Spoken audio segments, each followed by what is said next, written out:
انوار رمضان کی اس خصوصی افطار ٹرانسمیشن میں K21 نیوز کے پلیٹ فارم سے برادران اسلام آپ کی میزبان ایک مرتبہ پھر آپ سب کو خوش آمدید کہتی ہوں، اور گفتگو کا سلسلہ یہاں جاری ہے۔ بہت ہی خوبصورت انداز میں ہم گفتگو کر رہے ہیں، مہمان بھی یہاں پہ موجود ہیں اور ہمارے جو ناطخواں حضرات ہیں وہ بھی ہیں، علماء کرام بھی ہیں اور ڈاکٹر صاحب بھی موجود ہیں۔ ڈاکٹر صاحب تھوڑی سی آپ سے بات کروں گی، جےپال صاحب آپ کی طرف آؤں گی۔ رمضان کا مبارک مہینہ انتہائی خوبصورت مہینہ ہے، اور جہاں خوبصورت مہینہ ہے وہاں کچھ کمپلیکیشنز بھی آتی ہیں ہیلتھ کے حوالے سے بھی ہم دیکھتے ہیں، لیکن اس میں یہ چیزیں ہیں کہ جو کہ بہت امپورٹنٹ ہیں، وہ یہ کہ خاص طور پہ ان لوگوں کے لیے جن کو ڈائبٹیز ہو، روزے میں ہمیشہ کچھ اس میں ابہام رہتے ہیں، کچھ خاص طور پہ کہ جی یہ چیزیں ہوتی ہیں، تو یہ جو بیسکلی ڈائبٹیز کا معاملہ ہے، شوگر ذیابطیس والے جو افراد ہیں رمضان میں، وہ کس طرح سے روزے میں اپنے ذیابطیس کو کنٹرول رکھ سکتے ہیں، کیسے خیال کر سکتے ہیں، اور چونکہ ان کو 3 میلز لینی ہوتی ہیں، وہ کس طرح پھر بریک آؤٹ اپنا کر سکتے ہیں، بریک اپ کس طرح کریں گے، کیونکہ سحری افطاری کے بعد ایک لانگ گیپ آتا ہے۔ اچھا، اس میں ہوتا جیسے ہم نے پہلے بھی بات کی تھی، ورلڈ ہیلتھ ڈے جو اویئرنیس دینا، جی تو یہ ہمارے ملک میں دینا بہت ضروری ہے۔ ہوتا یہ ہے کہ جو شوگر والے مریض ہیں، ایک تو ان کو پہلے رمضان شروع ہونے سے پہلے ڈاکٹر کے پاس وزٹ کرنا چاہیے، اور دوسرا ہم لوگ، میں ایک مثال دیتا ہوں کہ ہم لوگ، ہماری گاڑی کی بیٹری ہوتی ہے 5000 کی، تو ہم اس کا پانی چیک کرتے رہتے ہیں، اس کا خیال رکھتے ہیں کہ خراب نہیں ہو جائے، لیکن اپنے ٹیسٹ ہم لوگ نہیں کرواتے۔ تو شوگر والے کو اپنے ٹیسٹ بھی رمضان سے پہلے کروانے چاہیے کہ اس کی شوگر کیسی رہتی ہے نا، جو اور کریٹینین ان کا جو گردے کام کر رہے ہوتے ہیں وہ دیکھنا ہوتا ہے ان کا کیسی ہے۔ اچھا، لپڈ پروفائل ان کا ہونا چاہیے کہ ان کا کولیسٹرول وغیرہ کیسا رہتا ہے۔ ویسے تو دیکھو، رمضان ایک برکت والا مہینہ بھی ہے، اس کے ساتھ ساتھ لوگوں کو اس سے بہت فائدہ ہوتا ہے کہ جو ڈائبیٹک نہیں ہیں تو وہ جتنا فروٹ لوگ رمضان میں کھاتے ہیں وہ عام طور پر نہیں کھاتے، تو ان فریش فروٹ سے نا لوگوں کو وٹامنس بھی مل جاتے ہیں، اور جو ایک اچھا کولیسٹرول HDL ہوتا ہے وہ فریش فروٹ سے بڑھتا بھی ہے، تو یہ تو اس کا فائدہ ہوتا ہے۔ اور لوگوں دوسرا یہ کہ ہماری مشین کو ایک بریک بھی مل جاتا ہے کہ 12 گھنٹے آپ جب روزہ رکھتے ہیں تو آپ کو ایک اس میں ریسٹ بھی ملتا ہے، جو ہم تمام دنیا میں یہ ہے کہ کسی چیز کو ہم جب ریسٹ دیتے ہیں اس کی توانائی بڑھ جاتی ہے، تو یہ تو اس کے فائدے ہیں۔ لیکن اس کے ساتھ ساتھ ہمیں یہ بھی خیال کرنا ہے کہ وہ لوگ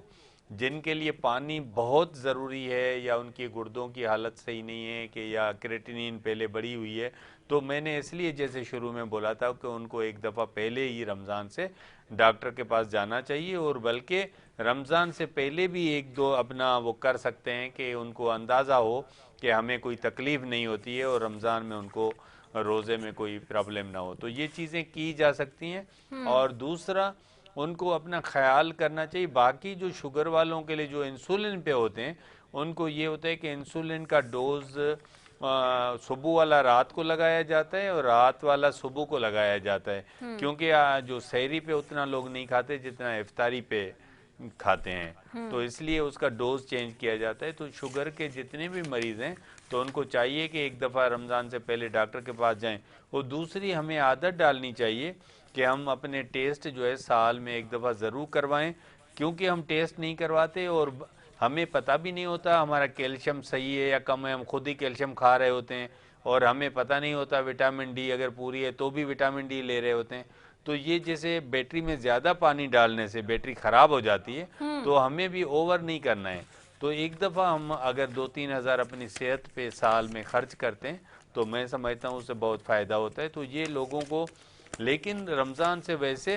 بہت زیادہ لوگ فائدہ لے سکتے ہیں کہ صحت ان کی بہت اچھی، اس سے بہتر ہو جاتی ہے۔ بالکل آپ نے صحیح کہا، اور ویسے ہی عیسیٰ لیبارٹری تو آپ کو بہت اچھے بالکل ڈسکاؤنٹ آفرز نہیں کر ہم رہے بہت ہیں۔ سارے آج بھی ہم نے ہاں کیمپ جی، کیا ہے جہاں فری میں ہم نے جہاں ٹیسٹ، فری بھی آج کر بھی رہا ہے اور ڈسکاؤنٹ آج پیکیجز بھی بھی کر بالکل رہا ہے، آفرز آپ کو دے رہا ہے بالکل عیسیٰ لیبارٹری، تو آپ جو چاہتے ہیں کہ اپنا وٹامن ڈی اور اس کے علاوہ دیگر اگر کوئی شوگر جنرل کے جو شوگر ٹیسٹ ہیں کی ان کو ٹیسٹ ہے، کریٹینین جی ہے، 3 مہینے کا ٹیسٹ ہے، HbA1c ان کو، جی کیونکہ دنیا میں ثابت ہوا ہے کہ جن کی HbA1c اچھی ہوگی ہاں تو ان جی کو کمپلیکیشن نہیں ہوں گی۔ جی بالکل، تو یہ جو آپ کے جرنل ٹیسٹ ہے اگر آپ وہ کرانا چاہتے ہیں تو آپ ڈیفینیٹلی جا سکتے ہیں عیسیٰ لیبارٹری پر۔ میں خود جب بھی، بلکہ یہاں کہنا ضروری سمجھتی ہوں کہ مجھے بھی کوئی جرنل ٹیسٹ کرانے ہوتے ہیں، اور خاص طور پہ کووڈ کا ٹیسٹ، کیونکہ جب سے کووڈ آیا ہے اور آپ نے پوری دنیا میں ٹریول کرنا بلکہ ہے۔ عیسیٰ لیب کے ریٹ اتنے کم کم ہیں. جیسے شوگر ہم 180 روپے میں چیک کرتے ہیں, جبکہ باقی جو لیبارٹریز ہیں 300 میں یا 500 میں, تو 180 روپیز ہم نارمل اگر اس میں بھی ڈسکاؤنٹ دیتے ہیں تو وہ مطلب اور بھی مطلب کم ہو جاتا ہے. بالکل. اور مستند لیبارٹری اگر کوئی ہے پاکستان کی تو میں ہمیشہ کہتی ہوں عیسیٰ لیبارٹری ہے. اور اگر مجھے اپنے بھی کوئی ٹیسٹ کرانے ہوتے ہیں ٹریولنگ وغیرہ میں, کووڈ کے ٹیسٹ بہت آپ کو مینڈیٹری ہوتے ہیں ٹریولنگ میں, اب آپ جب انٹرنیشنل ٹریول کے لیے جاتے ہیں تو ڈیفینیٹ سی بات ہے عیسیٰ لیبارٹری ہمیشہ آپ کو ایک مستند لیب کے طور پہ سامنے ہے, جس کا کوئک رزلٹ آپ کو ملتا ہے اور بہت جلدی مل جاتا ہے. ساتھ ہی بڑا مستند بھی ہوتا ہے, یہ نہیں کہ آپ کو بار بار چیک ان بیلنس کرنا پڑے کہ ایک ٹیسٹ جو آپ نے کرایا ہے وہ صحیح ہے نہیں ہے, کیونکہ آپ کو کنفیوژن رہتی ہے باقی جگہوں سے کرانے میں. یہ بھام ہوتا ہے کہ جو ٹیسٹ کا رزلٹ آیا ہے چاہے وہ نیگیٹو یا پازیٹیو وہ صحیح ہے بھی نہیں ہے, ٹیسٹ صحیح ہوئے ہیں نہیں ہے. تو ان ساری کمپلیکیشن سے اگر آپ چاہتے ہیں جھٹ پٹ کرانا اور رزلٹ بھی لینا تو اور اچھے ڈسکاؤنٹڈ ریٹس میں, تو عیسیٰ لیبارٹری ہمیشہ آپ کے لیے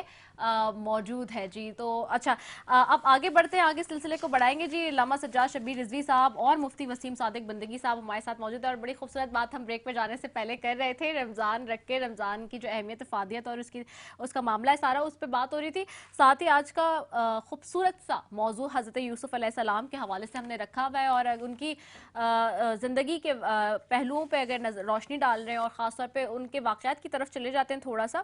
حضرت یوسف علیہ السلام کے بارے میں تھوڑی سی بات کر لیتی ہوں, اس کے بعد میں چاہوں گی کہ انہی قصوں کو آگے بڑھاتے ہوئے علامہ صاحب اور مفتی صاحب کی طرف کہ وہ اس کو پھر کنکلوژن کی طرف جائیں. تو حضرت یوسف علیہ السلام کی ناظرین بات کریں تو اپنے تمام بھائیوں میں سب سے زیادہ اپنے باپ کے پیارے تھے, چونکہ ان کی پیشانی پر نبوت کے نشان درخشاں تھے, اسی لیے حضرت یعقوب علیہ السلام ان کا بے حد احترام کرتے تھے اور ان سے انتہائی محبت فرماتے تھے. 7 برس کی عمر میں حضرت یوسف علیہ السلام نے یہ خواب دیکھا کہ 11 ستارے اور چاند سورج ان کو سجدہ کر رہے ہیں. حضرت یوسف علیہ السلام نے جب اپنا خواب اپنے والد ماجد حضرت یعقوب علیہ السلام کو سنایا تو وہ کافی تھوڑا پریشان بھی ہوئے, تھوڑا سی تشویش بھی تھی. پھر انہوں نے منع فرمایا کہ پیارے بیٹے یہ خواب تم جو ہے وہ اپنے بھائیوں سے مت اس کا ذکر کرنا, اور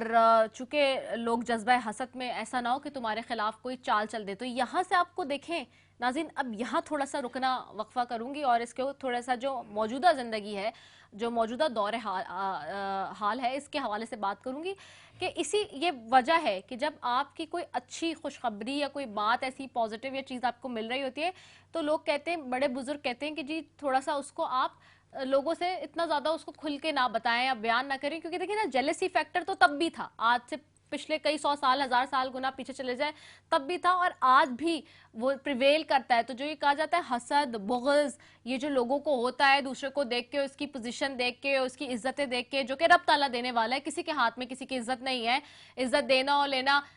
میرے رب کے ہاتھ میں. اگر کہتے ہیں نا کہ اگر خدا نہ خواستہ کسی بندے کے ہاتھ میں ہوتا تو ہر بندہ ذلیل ہو رہا ہوتا دوسرا. تو یہ ساری چیزیں میرے رب نے اپنے پاس رکھی اور اسی کا کرم اور معجزہ اور اسی کی مہربانی اور عطا ہے کہ ہم سب کو عزت دینے اور لینے والا وہی ہے, عزت بھی وہی دیتا ہے, ذلت بھی وہی دیتا ہے, اسی کے ہاتھ میں ساری چیزیں. بہرحال تو جب یہاں پہ یہ معاملہ آیا, جو کہ عصر حاضر کے بھی دور میں لوگ ایک دوسرے سے جیلس ہوتے ہیں, کس طرح سے ایک دوسرے کے خلاف سازشیں چلنا شروع کر دیتے ہیں, پسند نہیں کرتے, لیگ پولنگ ہمارے زیادہ ہے اور ہمارے معاشرے میں انفارچونیٹلی بہت زیادہ ہے. میں کہتی ہوں جب میں باہر جاتی ہوں, چونکہ میں باہر گئی بہت دفعہ, پوری دنیا میں دیکھا, معاشروں میں اپریسیشن کا عنصر ہے وہاں پہ. وہ باہر جو لوگ ہیں وہ ہمارے قرآن کو پڑھ کے ریسرچ کر کے, ہمارے نبی پاک صلی اللہ علیہ وسلم کی سیرت کو پڑھ کے, چونکہ وہ رحمت للعالمین ہے. پھر میں بات بتاؤں, رحمت للعالمین, رحمت للعالمین کا مطلب پورے جہاں کے لیے رحمت بنا کے بھیجا, یعنی کہ آپ کی سیرت میں تو تمام جہانوں کے لیے ایک پوشیدہ سبق ہے, ایک ہڈن ٹروتھ ہے, اور بہت کامیابیاں اور کامرانیاں ہیں جو کہ چھپی ہیں, جو پوشیدہ ہیں. تو وہ جو آپ دیکھتے ہیں جب آپ باہر جاتے ہیں کہ ایک اپریسیشن کا عنصر ہے, ہمارے یہاں انفارچونیٹلی وہ اپریسیشن کا عنصر چلا گیا ہے بہت زیادہ. تو پھر جب یہ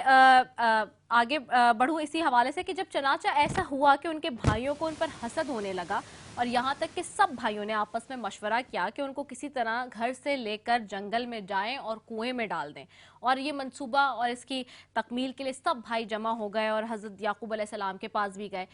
فردر بھی میں اس کے اوپر بات کرتی ہوں, لیکن تھوڑا یہاں پہ یہ جو فیکٹر ہم جس کی بات کر رہے ہیں, اس فیکٹر پہ میں چاہوں گی کہ اپنے علماء کرام اور مفتی سے بات کروں, پھر میں مزید آگے اس واقعے کی طرف جاؤں گی. جی مفتی صاحب. جی دیکھیں, یہاں پر حضرت یوسف علیہ السلام کی سیرت کا یہ بڑا خوبصورت پہلو, جس سے ہمیں سیکھنے کے لیے جو ہے نا بہت کچھ ملتا ہے. دیکھیں ہمیں یہ کوشش کرنی چاہیے کہ ہم اپنی اصلاح کریں اور اصلاح کی طرف ہمیں آنا چاہیے. کچھ بیماریاں وہ ہوتی ہیں جو آپ کے بدن کو لگ جاتی ہیں اور خراب کرتی ہیں. کچھ بیماریاں وہ ہوتی ہیں جو آپ کے ایمان کو لگ جاتی ہیں اور وہ باطنی بیماریاں کہلاتی ہیں. انہی میں سے ایک حسد بھی ہے. جیسے ابھی حسد کا یہاں پر ذکر آیا تو یہ حسد بہت بری بیماری ہے اور یہ ایسی بیماری ہے کہ جس کے دل میں یہ بیماری نہ ہو، بظاہر یہ بہت معمولی سی بات لگتی ہے. میں چاہوں گا کہ ہمارے ناظرین سامعین بھی اس کو توجہ کریں کہ یہ حسد جیسی بیماری اگر نہ ہو تو انسان دنیا میں چلتا پھرتا جنتی شخص کہلاتا ہے. آقا علیہ الصلوۃ والسلام کے پاس آقا علیہ السلام کے پاس چند اصحاب بیٹھے ہوئے تھے. حضور علیہ السلام نے فرمایا کہ ابھی ایک شخص آئے گا جس کو جنتی کو دیکھنے کا شوق ہو، اس کو دیکھ لے. کچھ دیر کے بعد کہتے ہیں ایک صحابی آئے اور بالکل فریش وضو کر کے آئے، ان سے پانی ٹپک رہا تھا اعضاء سے اور وہ مسجد میں داخل ہوئے. صحابہ نے بڑی محبت کے ساتھ اس شخص کو دیکھا کہ اس کے لیے حضور نے بشارت دی ہے کہ یہ جنتی شخص ہے. دوسرے دن پھر ایسا ہوا، آقا علیہ السلام نے پھر فرمایا کہ ابھی ایک شخص آئے گا جس کو جنتی شخص کو دیکھنے کا شوق ہو، اس کو دیکھ لینا. تو دیکھا پھر وہی صاحب تھے. تیسری مرتبہ حضور نے پھر یہی فرمایا کہ جس کو جنتی شخص کو دیکھنے کا شوق ہو وہ اس کو دیکھ لے. پھر جب آنے والا آیا تو دیکھا وہی شخص تھے، وہی صاحب تھے. ایک صحابی ہیں وہ کھڑے ہوئے، وہ کہتے ہیں کہ میں نے یہ سوچا کہ میں اس کے ساتھ چلتا ہوں، میں دیکھتا ہوں آخر یہ شخص ایسا کیا عمل کرتا ہے، ایسا کیا کام کرتا ہے کہ جس کی وجہ سے آقا علیہ السلام نے اس کو دنیا میں جنت کی بشارت عطا فرما دی. کہتے ہیں میں چلا گیا اور اس کے ساتھ میں نے اجازت لے کر 2-3 دن گزارے. اس کے شب و روز کے معاملات دیکھے، ساری چیزوں کو میں نے جو ہے نا نوٹ کیا، لیکن کوئی ایسی خاص عبادت، کوئی ایسی خاص چیز مجھے نظر نہ آئی. تو 3 دن کے بعد میں نے اس سے اجازت لی اور میں نے کہا کہ میں جا رہا ہوں، لیکن جس مقصد کے لیے آیا تھا مجھے وہ مقصد پتہ نہ چلا. تو وہ صاحب کہنے لگے آپ کس مقصد کے لیے آئے؟ کہا کہ حضور نے آپ کے لیے جنت کی بشارت دی ہے، لیکن میں نے آپ کی زندگی میں کوئی خاص عمل نہیں دیکھا. آپ ہماری طرح نماز پڑھ رہے ہیں، آپ ہماری طرح سارے معاملات کر رہے ہیں، کوئی ایسی نئی چیز نہ دیکھی جس کی وجہ سے یہ میں سمجھ سکوں کہ آپ کے لیے دنیا میں جنت کی بشارت کیوں دی گئی ہے. تو وہ صاحب کہنے لگے کہ ہاں میں تمہیں بتاتا ہوں کہ میرے اندر کیا خاص بات ہے.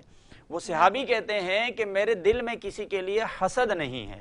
فرمایا اس وجہ سے آقا علیہ السلام نے مجھے دنیا میں جنت کی بشارت عطا فرمائی. یعنی حسد ایک ایسی بیماری ہے کہ جو انسان کے اندر اس ایک بیماری کی وجہ سے کئی طرح کی بیماریاں پیدا کر دیتا ہے، کئی طرح کے گناہ اس کے اندر. اب دیکھیں نا حضرت یوسف علیہ السلام کے قصے میں بھی دیکھ لیں کہ وہ بھائی ہیں اور بھائیوں کا ایک بھائی اگر منصب نبوت پر فائز ہے تو یہ کتنی عظیم مرتبے والی بات ہے. بلکہ اس بات کو تو لے کر انہیں خوش ہونا چاہیے کہ ہمارا ایک بھائی اللہ نے اس کو نبوت عطا کرنی ہے، اس کا اتنا بڑا مقام ہے. لیکن حسد نے بجائے اس کے کہ جہاں سے فیض لینا چاہیے ان کی مخالفت میں کھڑا کر دیا. تو اس لیے میرا کہنا یہ ہے کہ ہمیں اپنی اصلاح کرنی چاہیے. ہمیں انبیاء کی سیرت سے یہ سیکھنا چاہیے کہ کن کن خامیوں کی وجہ سے ہم پستیوں میں چلے جائیں گے اور کون سے اوصاف لے کر ہم عظیم انسان بن جائیں گے. بالکل. جی علامہ آپ نے دیکھا کہ جیسے مفتی صاحب نے فرمایا کہ حسد جو ہے دنیا میں بھی انسان کو برباد کر دیتا ہے اور آخرت میں بھی برباد کر دیتا ہے. اور حسد کا نتیجہ کیا ہوا کہ حضرت یوسف علیہ السلام جو کہ اللہ کے برگزیدہ نبی تھے اور ان کے بھائیوں نے ساری سازشیں کی، ہر طریقے کی سازشیں کی، اور ان کا مقصد صرف یہ تھا کہ حضرت یوسف علیہ السلام کے حسن سے حسد تھا، ان کی نبوت سے حسد تھا، اور اس حسد کا انجام یہ ہوا کہ ان کو آخرت میں، دنیا میں بھی ندامت ملی اور آخرت میں بھی ندامت ملی. جیسے بندگی صاحب نے فرمایا یہ جب دنیا بنی اور پہلا قتل ہوا، ایک بھائی نے ایک بھائی کو قتل کیا، حابیل اور قابیل کا واقعہ، تو یہاں سے حسد شروع ہوتا ہے. اور پھر یہ حسد بڑھتے ہوئے آج کے معاشرے میں یہ جیسے کہ بندگی صاحب نے فرمایا کہ حضرت یوسف کے بھائیوں نے حسد کیا، آج کے معاشرے میں یہ حسد کی بیماری اس قدر عام اور رائج ہو چکی ہے کہ ہم کسی کے اچھا کپڑا دیکھتے ہیں تو وہ برداشت نہیں کر سکتے، ہم کسی کی اچھی گاڑی دیکھتے ہیں تو وہ برداشت نہیں کر سکتے، کسی کے اوصاف اچھے برداشت نہیں کر پا رہے. یہ تو فائنینشیل ہو گیا نا. ہم اس پہ اگین چلے جائیں کیونکہ میں نے کہا نا ہم فائنینشیل اور اس پہ جو پرسنالٹی وائز چیزیں اس پہ دونوں پہ بات کر رہے ہیں. اچھی پرسنالٹی ہے، کسی کو بولنا آتا ہے ہم وہ برداشت نہیں کر سکتے، اور کسی کو بولنا نہیں آتا ہے وہ بھی برداشت نہیں کر سکتے. تو جب ہم کچھ معاشرے میں برداشت ہی نہیں کر سکتے تو پھر حسد کا جو انجام ہے وہ ندامت اور ضلالت ہے. یہاں میں بھی ہے اور آخرت میں بھی. بے شک اس میں کوئی شک نہیں ہے. اور یہ واقعہ جو ہم بات کر رہے ہیں جی، پھر ان کے بھائی جاتے ہیں حضرت یعقوب علیہ السلام کے پاس، سارے جمع جاتے ہیں اور پھر اصرار کر کے شکار و تفریح کا بہانہ بنا کر ان کو گھر پر کندھوں سے بٹھا کر لے کے جاتے ہیں. سامنے تو یہ پریٹینڈ کر رہے ہوتے ہیں گھر میں کہ جی بہت محبت ہے، پیار ہے اور خیال رکھیں گے، لیکن آگے کیا ہوتا ہے جی؟ وہ ایک وقفے کی طرف بڑھتے ہیں، وقفے کے بعد جب واپس آئیں گے تو پھر آگے اس قصے کو لے کے چلتے. السلام علیکم ورحمۃ اللہ وبرکاتہ.